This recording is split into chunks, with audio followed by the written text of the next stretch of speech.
The Creeping Horror, Part 2. My confrontation with my father went poorly. The minute I mentioned his friends, his face contorted into a look of pure anguish and fear, and he stepped so close to me that I was fearful that he would smash my toes with his feet.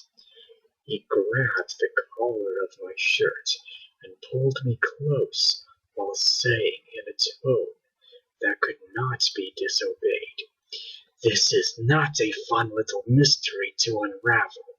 People have died, goddammit! I don't want to hear this type of talk ever again. Do you understand me?" I left the investigation into the creeping horror alone. My father refused to talk, and I realized that the only way I could get the full story of his encounter with the fiend was through him, since the other two had died. I had to let sleeping dogs lie. For a couple of nights, I heard the sound of heavy breathing just as I was about to fall asleep, but that eventually subsided. Time continued to pass. I graduated high school and went to an out-of-state college. The next time I would hear of the creeping horror would be from my father's lips as he lay on his deathbed. It was late during my senior year in college that I received a panicked call from my mother. My father had been in hospice care for the past few months. He had pancreatic cancer, and people who are familiar with oncology know that that manifestation has an 80 to 90% mortality rate, depending on when it was discovered. My father dealt with ulcers all his adult life, or what he thought were ulcers. The cancer crept and metastasized through him until there was little to do but wait for the end. I drove home as quick as I could and found my mother had basically entered a catatonic state after calling me. My father was in bed and creeping towards the end. My father asked me to give him a little injection of Demerol to help with the pain. I could see from his gaunt body and glassy stare that he was at death's door. I gave him the Demerol. It took effect almost instantaneously, and he relaxed noticeably. He told me that he didn't have much longer on this earth, and he had something he needed to confess. It was now that he told me about the creeping horror and the death of his two friends, Alan and Justine. He began, "When I was a junior year in high school, I had two close friends. I had known Alan all my life, and I had met Justine freshman year. For 2 long years, I had carried a candle for Justine ever since I saw her. Your mother would enter my life much later in college. Justine was homeschooled until the first year of high school. She and Alan were close friends. They actually lived next to one another, and when I learned this, I was constantly pressuring Alan to set us up. He was hesitant, and I sometimes wondered if maybe he carried the same feelings for Justine. But he eventually relented and set about giving me an opportunity to talk to her." He gave a series of wet coughs before continuing. "One day, Alan invited Justine and I to hang out. We went to his house and packed a lunch while shooting the shit. We eventually decided to have a picnic out in the woods and go exploring. We all knew of the creeping horror myth, but none of us really believed I was ecstatic to have this opportunity to make my feelings for Justine known. We really didn't know each other socially, so the only opportunity I had was through the medium of Alan. He played the role perfectly and introduced us, and then we ventured out into the woods to explore. He continued. We quickly tired of exploring and settled down for lunch in the bag I had been carrying. I carved up some bread and cheese, and we ate while making small talk in a small, idyllic clearing. I kept glancing over at Justine. I couldn't help it. Looking at her just took my breath away. I had a serious case of puppy love. When we had finished with lunch, Alan suggested that we have some fun and try and call the creeping horror. Justine was at first opposed to the idea, but she quickly relented and then I agreed. I desperately wanted to prove myself to Justine, and this seemed like a viable way.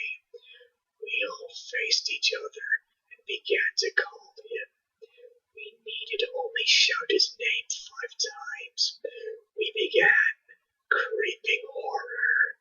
My eyes were focused on Justine, and a smile played across her face. Creeping horror. I knew that I was madly in love with this girl. Creeping horror. Her face had dissolved into uncertainty. Creeping horror. Her face was sheer terror now. She broke away from us screaming. She had apparently heard some heavy breathing. She ran off, and Alan gave me that commiserating glance that I should be the one to comfort her. I pursued her through the woods and found her a little while later. She was close to breaking down in tears and was insistent that she had heard the breathing right behind him. I soothed her with comforting words, and when she had calmed down, I made my feelings known. I told her that I wanted to go steady with her. She accepted my feelings and agreed to go on a date. Before returning to Alan, I planted a kiss on her. My first kiss. It took my breath away. We returned to Alan and were getting ready to return home when he made the challenge. He wanted to complete the summons. My father paused for a second, and I wondered if he was going to continue on with the story. He decided in the affirmative and proceeded. I had no desire for tomfoolery, but Alan was insistent. Justine was terrified. I realized he wasn't going to back down and consented, but I stipulated that we call the creeping horror as far away from Justine as possible. I didn't believe in superstitions, but I didn't want to scare her any further. Justine agreed to wait in the clearing, while me and Alan proceeded further into the woods for this fool's errand. We decided that it would be better to call the creeping horror on our own, far away from each other, so we walked in opposite directions until we could barely hear the other. I wanted to be far enough away from Justine that should something spook me, I wouldn't embarrass her by crying out like a child. He asked if I was ready, and I answered yes. I swear to God that I would give anything to never have agreed to tempt fate like that, but that ship has already sailed. We began calling his name. Creeping horror. The forest was deadly quiet.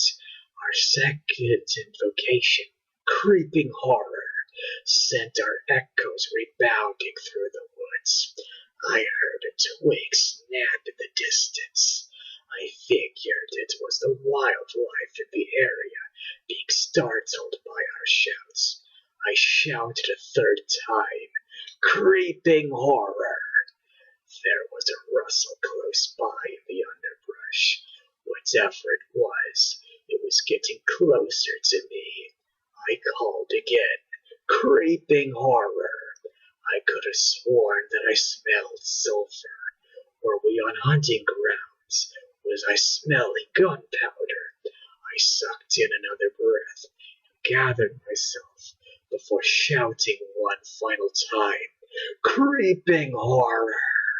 I literally roared it the last time and had to take a few seconds to catch my breath.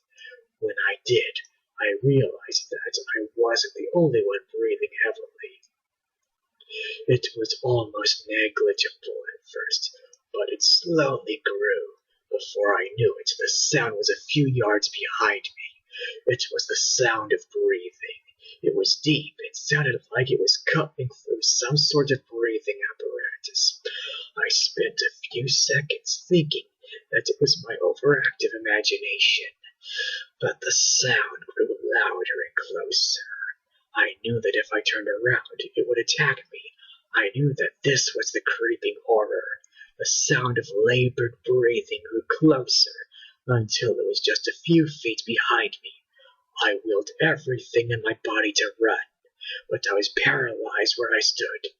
Fear and panic washed over me like a tidal wave. I knew that if I tried to run, the fiend would be on me in a second. It was so close that I could hear the dry rattle in its lungs as it puffed and puffed behind me. I knew my only option was to fight. I had brought my pocket knife that brick and cheese was cut with for lunch. I slowly slid my hand towards my pocket. The sound of breathing was just inches away now. My fingers glanced at the pocket knife. I pulled it up into my hand. I could now feel the breaths heating the back of my neck. I tightened every muscle in my body to prevent pissing myself and voiding my bowels. I had to act quickly or be consigned to death by the creeping horror. I didn't want to be reduced to nothing but a splatter on the bed of the woods when I had so much life left to live. I was in the grasp of the creeping horror now. It rasped in a low, gravelly voice that went right into my ear. "I'm so hungry. I wanted to run. I wanted to plead. I wanted to be back at home. I thought that I was going to die out there in the woods." He asked for another shot of Demerol, and I relented. I felt the thing's hot breath on me, and I knew that I was at its mercy. It leaned in close to my other ear and said, "Your flesh will be mine." That was all it took. I whirled around and it stabbed behind me. The blade pierced flesh and caught on something. The creature stumbled backwards, and as the adrenaline drained away from me, I realized what I had done. Justine laid on a bed of leaves, gurgling wetly. My blade had pierced her throat just below the jawline. She writhed in a panic and clutched at the bloody knife. Before I could get to her, she pulled out the blade, and blood flowed from the wound. To be continued yet again.